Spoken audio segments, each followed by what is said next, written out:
Très bien, tout le monde. Gaza appelle ça de l'empathie suicidaire. Si vous ne comprenez pas ce que cela signifie, laissez-moi vous donner un exemple. Regardez ceci. Un migrant rwandais, probablement un demandeur d'asile, Emmanuel Abesanega, il était un demandeur d'asile débouté en France. Donc un prêtre, vous savez, les chrétiens croient attendre l'autre joue à la miséricorde, au pardon. Et je suis désolé. Je ne comprends pas. C'est peut-être pourquoi je ne suis pas chrétien.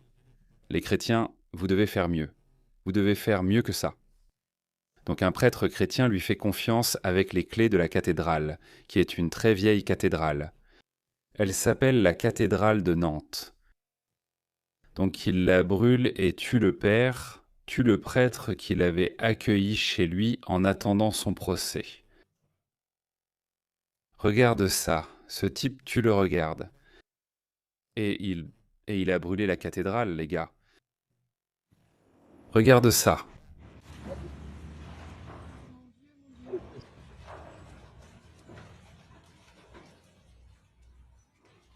Ça me rappelle en fait l'histoire de Wayne Broadhurst. Il promenait simplement son chien à Londres quand il est tombé sur ce demandeur d'asile afghan déséquilibré qui venait de poignarder une personne là où il logeait, qui était aussi musulmane. Je crois qu'il était pakistanais. Donc il l'avait aussi accueilli et avait eu pitié de lui. Genre, c'est un migrant, c'est un demandeur d'asile. Alors il a dit, bon d'accord, tu peux rester chez moi. Donc il a juste perdu le contrôle. Tu ne sais pas, quand Trump a dit qu'ils avaient en vidé leur centre psychiatrique, il ne plaisantait pas, il n'exagérait pas. Il mange les chiens, il mange les chats. Tout cela est vrai. C'est arrivé dans une certaine mesure. C'est pourquoi les agressions au couteau et les viols ont explosé. Donc, le pauvre Wayne Broadhurst, qui promenait simplement son chien, a vu cette bagarre entre un Afghan qui poignardait la personne qui l'avait hébergé. Ce n'était pas un propriétaire, il vivait juste là. C'était la personne qui lui avait offert un abri. Il était en train de le poignarder. Il a donc essayé d'arrêter ça. Et il a fini par se faire poignarder à plusieurs reprises. Et Wayne Broadhurst est mort. Wayne Broadhurst n'est qu'une des nombreuses personnes qui seraient encore en vie si ce n'était pas pour l'empathie suicidaire des Occidentaux. Et ça ne s'arrête pas là. Regardez ça. Ceci était la Suède. Vous savez comment la Suède est passée d'une utopie à Faut... un cauchemar à un pays devenu un véritable cauchemar. L'année dernière, en 2025, il y a eu plus d'explosions de bombes en Suède qu'en Afghanistan. La Suède, et pas des Suédois ordinaires. Ce sont les fils de migrants qui ont été accueillis. Encore une fois, vous savez, nous avons atteint le plus haut niveau de civilisation. Nous avons créé une utopie parfaite où tous vivent en paix et harmonie. Ainsi, tous les humains agiront de même. Alors ils ont fait venir beaucoup de Syriens, beaucoup de personnes du Moyen-Orient. Je veux dire, Tommy Robinson affirme qu'il ne cherche pas à inonder le Royaume-Uni de cultures ou d'ethnies étrangères. C'est ce qu'il dit. Il a dit, si tu dois faire venir quelqu'un, tu sais, à cause de la baisse du taux de natalité, tu veux des infirmières, tu veux des gens. Si tu veux des gens, bien sûr, on ne peut pas les faire venir d'autres pays occidentaux parce qu'ils font face au même problème, la baisse du taux de natalité. On ne peut pas faire venir des gens du Japon ou de la Corée du Sud parce que leurs taux de natalité sont encore pires que ceux des pays occidentaux. Alors il ne te reste plus que l'Inde ou le Moyen-Orient. Il dit donc que si tu dois faire venir quelqu'un, choisis des hindous ou des sikhs, pas ces gens-là. Bref, voilà, c'est l'état de la Suède. En fait, je ne t'ai même pas encore expliqué ça. Laisse ce gars te l'expliquer. Je ne sais pas pourquoi ils essaient encore de résoudre ça. Et ils considèrent ça comme un problème social. Vous n'avez pas besoin de plus de prison. Vous avez besoin de expulsions massives. Ils ont prouvé qu'ils ne sont pas adaptés à votre société. Déportez-les tous, un peu comme la famille du meurtrier de Henry Nowak. Toute leur famille a essayé de couvrir le crime. Toute la famille.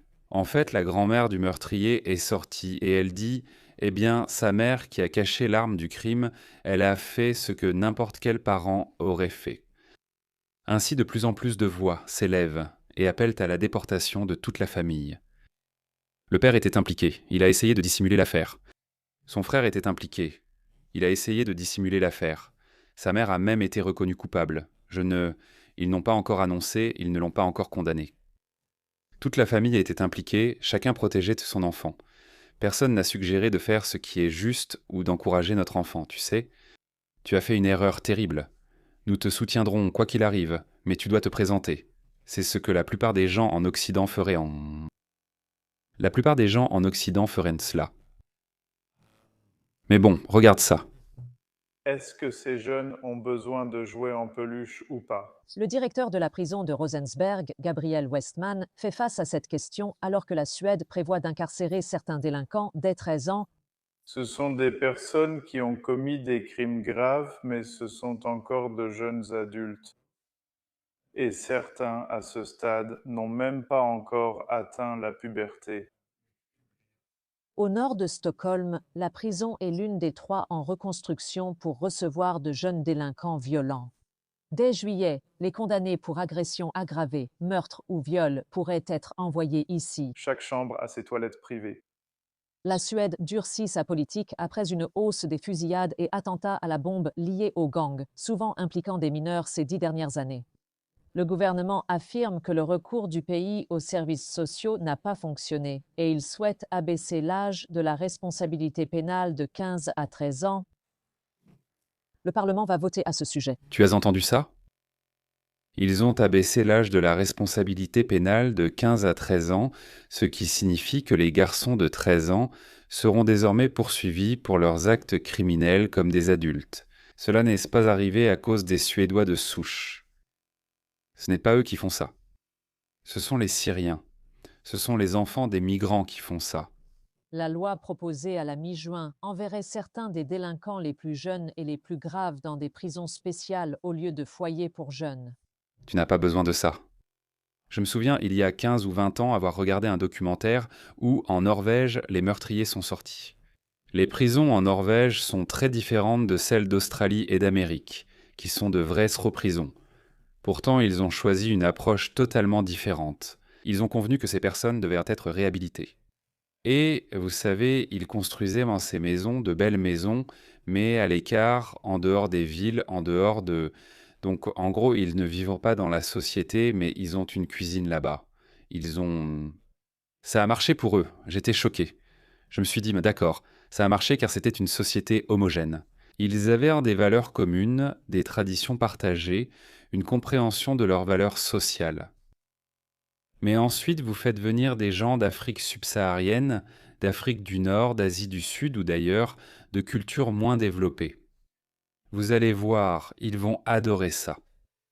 Ils vont adorer. Tous ces migrants vivant dans des hôtels au Royaume-Uni vont aimer ça. Si poignarder quelqu'un ou tuer quelqu'un signifie aller en prison en Norvège, le genre de prison dont je parle, ils tueraient des gens volontiers pour ça. Les cultures comptent, les gars.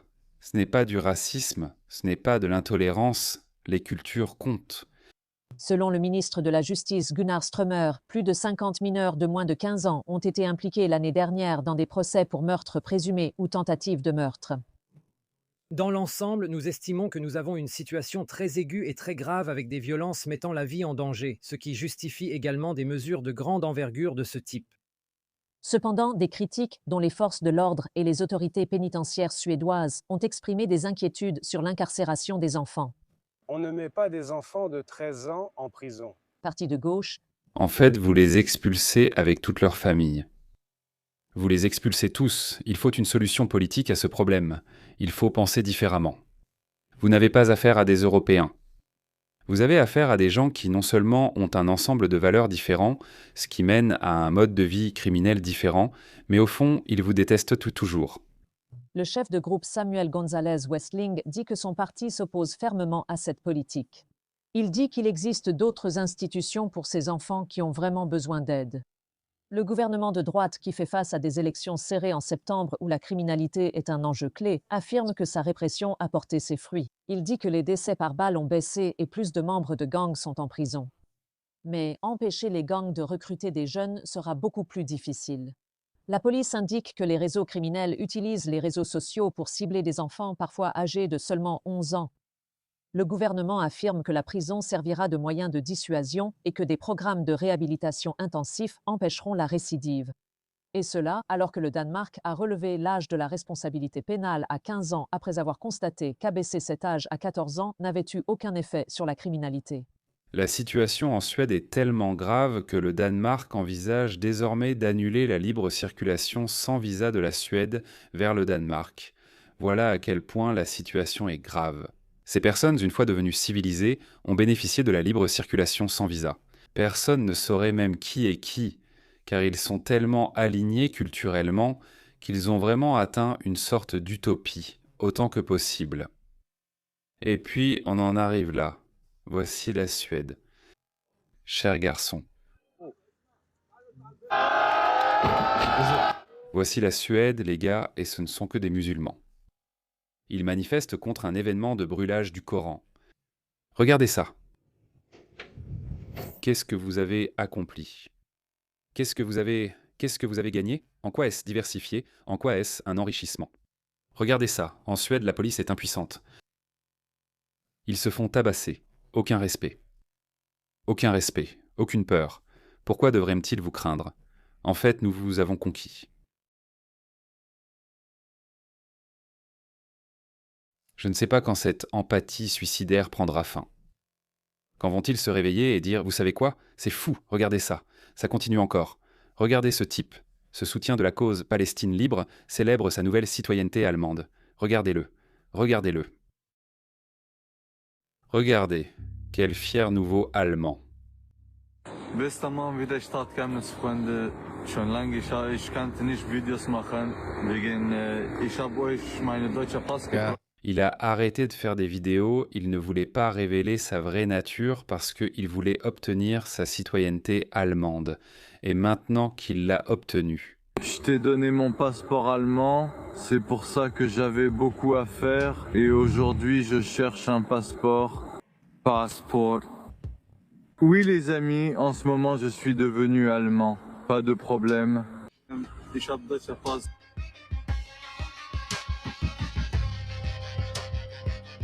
Ouais, ça pourrait être un problème pour les Allemands, ouais.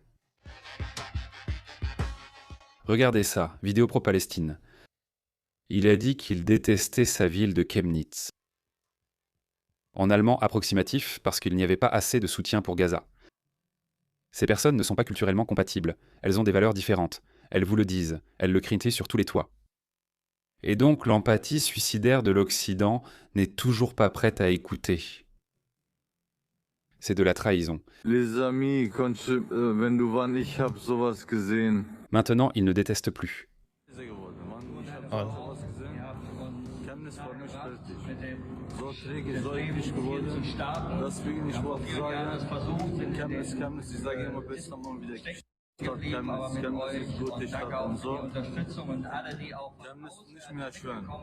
Le tout miséricordieux. Eh bien, c'est gentil de sa part.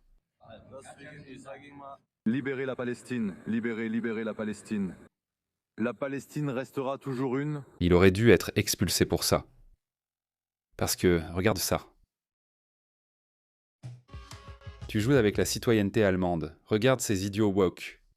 Idiots.